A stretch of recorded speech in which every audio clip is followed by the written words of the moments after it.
Hello everybody, it's SHAZIZZ. I'm out here in my mad science laboratory having computer trouble. So I'm going to try this again and see if this works. Do-do-do-do-do. Alrighty, full screen. I've got two tuning forks here. And these two tuning forks are mounted on boxes. You can hear what the sound's like. Now that tuning fork is G. It's a certain frequency. If I hit this one, it's the same sound as this one. So these two tuning forks are exactly the same. Now if I took a different tuning fork, like this tuning fork, and if I hit it and mounted it on the box, it's a different sound. This is a G, this is an E if you know your music. And you can hear that sounds quite a bit different than this one. But let me show you what's really neat about this, what really is interesting about this. If I hit one of these forks, like I want to hit this one, but I'm not going to touch that one. So you see this one's sitting over here by itself. I hit that one. Watch. Whoa! Do you see that? That one wasn't connected to this one. It's not touching it at all. They're sitting on feet. They don't have any connection at all. But if I hit this one, the other one picks it up. Now if I did it the other way around, if I hit this one, then that one picks it up. Now if I do that with one of these different forks, if I use E, now let me do that here. If I hit the E, nobody picks it up. Do you understand what that means? Everything in the creation has a certain frequency at which it vibrates. Different sounds come out of different things depending upon what they're made of and how big they are. So if I have two tuning forks here that are not exactly the same, you can see that this one is a little bit longer than this one. And you heard what this one sounds like. And you hit it again and let you hear that. Now if I take this one and put it on there, listen to what it sounds like. And remember, this one's different yet. Everything has its own frequency. And how, brother? Alrighty then. Do. Okay, I'm back. What I wanted to chat for because I got a few ideas about a few things I want to share with you. The circ sire and a few other deals right here. And so, this is the part where I start making all the electricians mad and all guys out there and turn their cheeks mad and else coming down like this. Sorry, all good. This for masters and fun. Hope you enjoyed them taking the show. Well, that was crazy. The whole Slayer Exciter thing was still running and everything, so kind of messed up my camera there. Let's try this again and see if I can get this. Basically, what I was saying, the reason I showed you that particular video was so that I could get a point across. This is the part where I get all the electricians mad and all the people in the alternative energy community mad as well. And it's when all the thumbs down start, you know, and they're coming by and they're like, SHAZIZZ sucks, you know, hey. Anyway, stay tuned. I'll get everything set up and show you a few things. Hopefully I can record this without messing the camera up. Okay, before I get started, I wanted to do a quick update on that project timer that I made out of the coffee pot things. I took this old case right here, made a nifty little gizmo so that I can set my projects to time out. And this one of them should go off in about 1 minute, and the other one should go off in about 2 minutes if I got them set right. They're probably not exact, but we'll see here in a second. On number 3 on one of them, I think the top one, this one up here, that should go off on 3.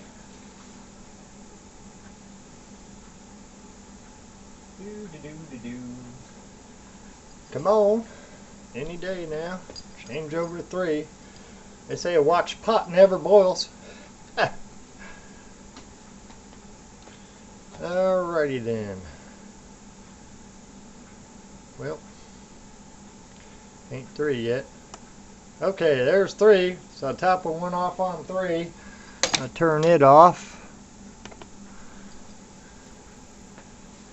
And now on 4, the bottom one should go off. Do do do do do. Come on, bottom one.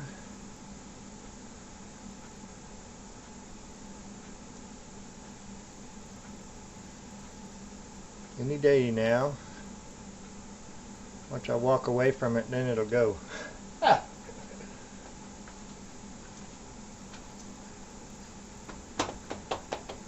It's all in the name of science. Come on. How long is a minute, man? For Pete's sake. Aha! Woo! Boy, that's a bright light there. Hold on, let me turn that off. Do off. Anyway, as you see, you can use some old coffee pot deals right there for making some project timers. I just mounted it all in a box with a couple plugs, and so I can set 2 projects to go off at separate times. Anyway, with that said, I'll pause this for a second and get set up again. Hey, you don't want to see in my trash can, do you? Ah. Okay, let's see if we can do this without blowing something up. Alright, I got this far enough away from everything so I don't get any doggone disruption. Hopefully I don't mess the video. Anyway, what you're looking at right here is a Slayer exciter. I'll try to bring it a little closer to the camera. This was made by Ryan over at Abrams Lab. If you need any pictures of the circuit, I can get that for you, but either way. I wanted to point some things out, such as, first off, when we talk about electricity, we're talking about frequency waves. You know, this is a magnetic field tester. It tests the north and the south, and it's pretty sensitive when it's in a magnetic field. And this is an AC tester that also tests using supposedly magnetic fields, and this is another version of it. And so with that said, I'm going to run this first AC tester here over the top of this that we know is running AC current. You can see that it's going off.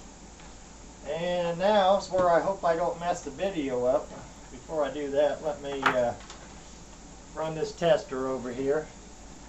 There's no strong magnetic field going on the AC portion right there.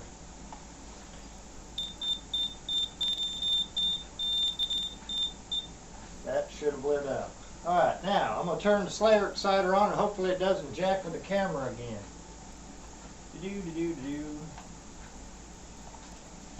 Alright, you can see, got that doggone thing going. You can see that it's energized. Got the Slayer exciter on, so it's up and running. Now I'm going to take this tester right here, which tests for a magnetic field, and I'm going to put it right up on it. Right up on it. Absolutely no magnetic field. Now, I'm going to put this AC tester over here on that right there. Now I'm going to put it down here right directly on it. No field. Alright, there's a frequency going on in there, obviously, because it's energizing that gas inside that right there. Now I've got a little more sensitive tester. Don't know if you can hear that. Got it right on there. No field. It's not AC current, or it has no magnetic field. And so with that said, I'm going to pause the video just for a second and see if I got it and I don't have to re-record it because of that.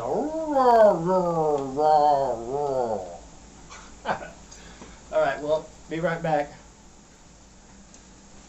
Okay, so what does frequency have to do with electricity? Everything. And frequency has to do with electricity. I don't know if you can see this or not, but that's on 0 volts.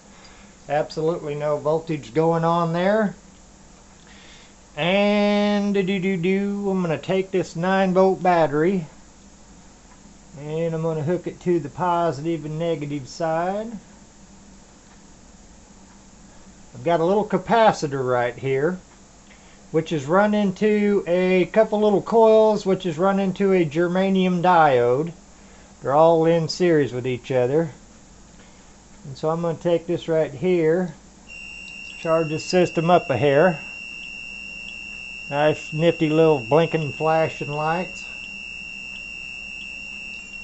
Alright, now that was a 9-volt battery going on there. Now what I'm going to do is I'm going to introduce the Slayer exciter. See, the problem with alternative energy is once you get a certain type of energy going on, high voltage or whatever, you need to be able to transfer it back into usable current. And so I'm just going to set this Slayer exciter over that coil right there. Here's my initial battery. I got a battery down here for the Slayer exciter, and hopefully this doesn't mess up the doggone video again.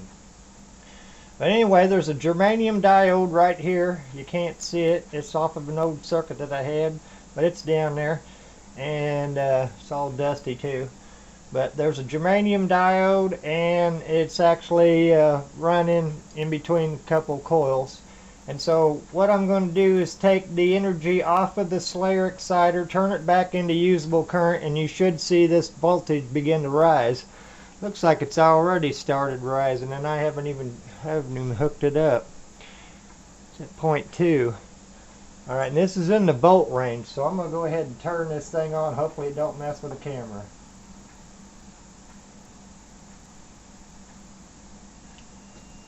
Alright, well, instantaneously you can see the voltage is already coming back up. I'll pull this here out of the way.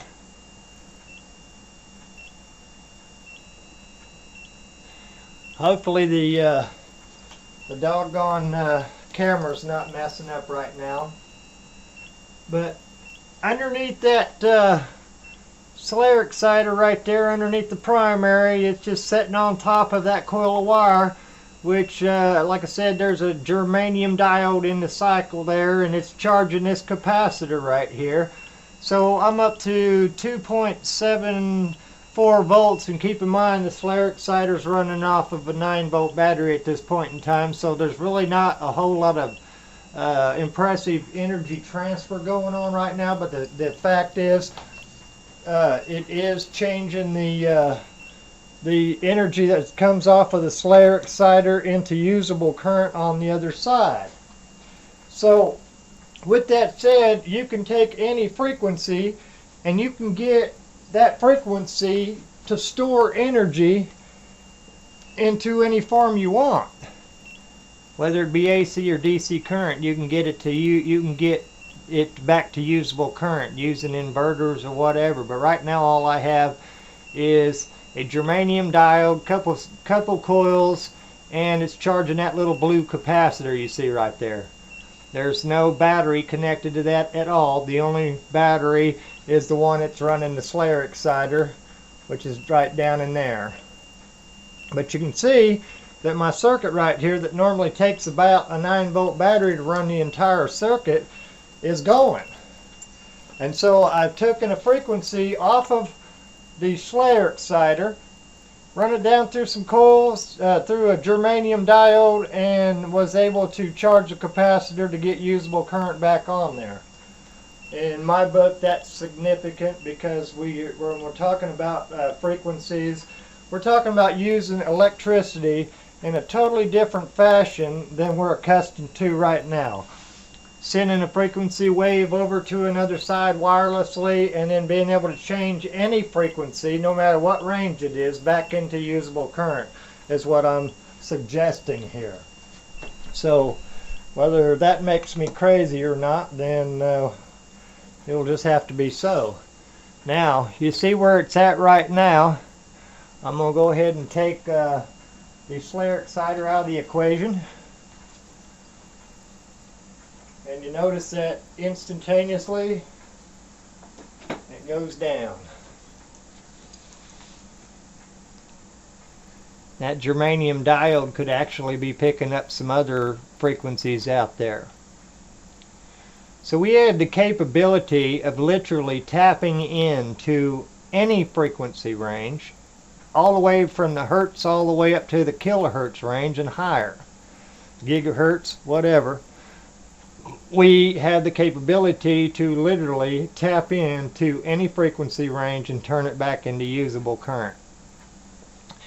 So if that makes everyone mad out there, I'm sorry, but that's the kind of research that I'm into.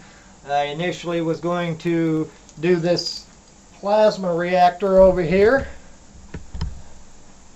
to make a frequency tuner, but now thanks to Ryan and G. Bluer's Slayer Exciter and all the work that all the alternative energy guys have been doing on it, I found a much simpler way to get a precise tuner. And so with that said, I'm still going to redo the plasma reactor because there's more uses for the plasma reactor than just wireless energy transfer. You've seen my video with the death ray in it, a directional beam, so you can actually send a signal in any direction you want, pretty much aim it. I got bright lights everywhere. Anyway, if you haven't seen the video with the death ray in it, go see it. It's got a funny spot in there because this camera, for some reason, around Slayer exciters or certain types of frequency ranges, likes to make me sound like I'm in slow motion. Alrighty then. So with that said, folks, there's a whole lot more to the range of frequencies that like you've seen the two tuning forks doing their deal, where you hit one and the other has a sympathetic resonance that vibrates, and you can do that back and forth, vice versa. I'm saying that you can do the same thing with solid state or even mechanical. You can the only thing that this circuit is literally is a switch. It's a fast acting switch. And if you studied Tesla, you know that Tesla used to sit around and flip a knife switch really quick to see, because he was trying to figure out why it is that every time that he hit that switch that he would get a sudden spike in energy. Well, I got some theories on that that I'm going to be sharing here really soon, so that looks like it's going to be a pretty long video, and I'll go ahead and make it short, but stay tuned, because between what Ryan and all them's doing out there in the Slayer Exciter and my plasma research and all this stuff combined in together, we got some really cool things going on. And these are some old style crystal frequency scanners. And I'm actually getting in a better frequency scanner so that I can actually track these down to the exact hertz range and the exact megahertz, kilohertz, or whatever range. And then I'm going to start labeling every single frequency for what it does. When I get my lab totally situated, you can see it's kind of in a mess. I'm going to have cameras running 24/7 so that everyone can see my experiments real time and know that there's no monkey business going on, so on and so forth. So you guys are in for a real treat when this is all said and done. In the meantime, don't stop your research, and don't underestimate the power of the frequency waves, because what we're working with, you're gonna like it. I guarantee you that. Peace and love, everybody. Stay tuned.